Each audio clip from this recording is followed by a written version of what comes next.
Hello, it's now time for our International Press Review. I'm joined here by Gulliver Cragg, who's been trawling through the world's publications to dig out the best bits. Gulliver, what have you got for us today? We start in Kenya, where talks between President Mwai Kibaki and the opposition leader Raila Odinga have been suspended. That's on the front page of the Daily Nation there, and inside the paper's editorial blames Mwai Kibaki and the Kibaki camp very much for their intransigence holding up the progress towards an agreement with the opposition. There's also an opinion piece underlining the urgency of resolving the current political crisis to avoid the economy collapsing completely, because of course when there's so much political uncertainty, people don't invest in a country. The East African Standard, meanwhile, another Kenyan paper, is I don't think we've got a picture of the East African Standard, but we've got a scoop in there on the front page there, because the paper can describe the scenes that led to the suspension of the talks. Apparently a minister in Mwai Kibaki's team flew into a rage as he was defending the president's executive powers in any power-sharing agreement and broke into what the paper very politely calls epithets. Kofi Annan, the mediator, by all accounts, was pretty shocked and struggled to maintain his diplomatic tone. The situation in Kenya is still extremely tense. Tense, tragic as well. I mean, more than 1,500 people dead, hundreds of thousands displaced. No, it's very worrying indeed. OK, well, what else have you got for us? One thing we're covering, which you may have touched on, is the hostages then, who are set to be released. Yeah, excitement flaring up again in Venezuela and Colombia about 4 more hostages to be released by the FARC, hopefully. There's El Nacional leading on the Red Cross activates the plan to go and pick up the hostages.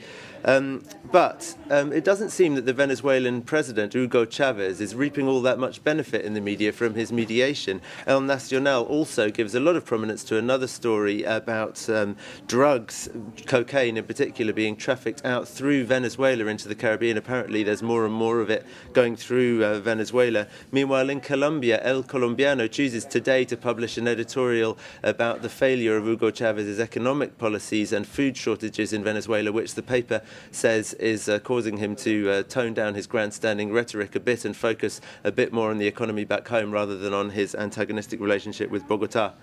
Also in El Colombiano, there's an article about Cuba.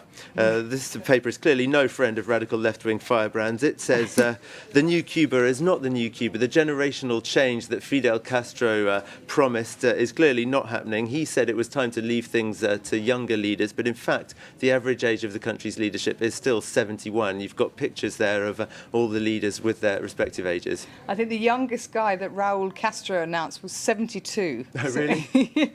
So yes, and obviously he doesn't like young people being surrounding him. OK, back here in France. In France, Le Parisien has got a bit of explaining to do. It was under attack yesterday for including an extra phrase in its transcript of Nicolas Sarkozy's conversation with readers.